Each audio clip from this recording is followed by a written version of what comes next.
तो अब हम कोवैलेंट बॉन्ड के बेसिस पर लुईस डॉट स्ट्रक्चर का यूज करते हुए मिथेनोइक एसिड का स्ट्रक्चर बनाने जा रहे हैं। लेकिन यहाँ पे एक चीज समझनी है आप लोगों को, हर एलिमेंट की टेंडेंसी होगी कि वो अपने आउटरमोस्ट शेल के इलेक्ट्रॉन्स को स्टेबल कॉन्फ़िगरेशन में रखे। इसके लिए या तो उसके आउटरमोस्ट शेल में 2 इलेक्ट्रॉन होने चाहिए या कितने होने चाहिए 8। ठीक है, अब देखो किस तरीके से होगा। पहले मैं बात करता हूँ हाइड्रोजन। तो हाइड्रोजन का एक एटॉमिक नंबर होता है, 1 इलेक्ट्रॉन यहाँ आता है। कार्बन के एटॉमिक नंबर होता है 6। आउटरमोस्ट शेल में कितने इलेक्ट्रॉन्स हो गए? 4 हो गए। तो एक आपका ये रहा, एक आपका यहाँ है और 2 मैंने यहाँ कर दिए। ये रहे नहीं?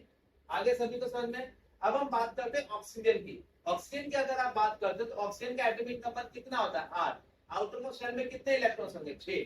तो 6 इलेक्ट्रॉन्स लेता हूं इसके मैं। ऑक्सीजन ये रहा 2, 4 एंड 6। ठीक है, दूसरा ऑक्सीजन लेते हैं। अब एक और ऑक्सीजन लेते हैं तो इसका ऑक्सीजन किस तरीके से होगा? आउटरमोस्ट शेल में कितने इलेक्ट्रॉन्स होंगे? 6। तो 2, 4, 5 और 6। और हाइड्रोजन के आउटरमोस्ट शेल में कितने इलेक्ट्रॉन हो गए? 1 इलेक्ट्रॉन हो गया। तो इस तरीके से आपने इनके आउटरमोस्ट शेल इलेक्ट्रॉन्स को डॉट की फॉर्म में रिप्रेजेंट कर दिया। अब देखो बॉन्ड्स कितने बनेंगे।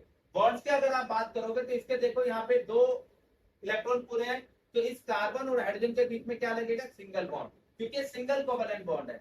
यहाँ पे अगर आप इस ऑक्सीजन को देखते हो तो 2, 4, 6, 8, इसके आउटरमोस्ट शेल में 8 इलेक्ट्रॉन पूरे हो गए। और जब आप इस कार्बन को देखते हो तो 2, 4, 6, 8, इसने ये 8 इलेक्ट्रॉन पूरे कर लिए।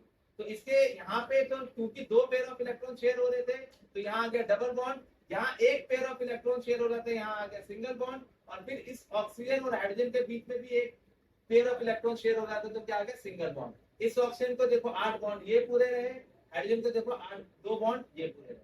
तो इस तरीके से आपने मिथेनोइक एसिड का कोवैलेंट बॉन्ड स्ट्रक्चर फॉर्म कर लिया लुईस डॉट स्ट्रक्चर के बेसिस पे। ये बहुत ही इंपॉर्टेंट क्वेश्चन है, एनसीईआरटी की एक्सरसाइज का क्वेश्चन है, इसको कंप्लीट कर लेना।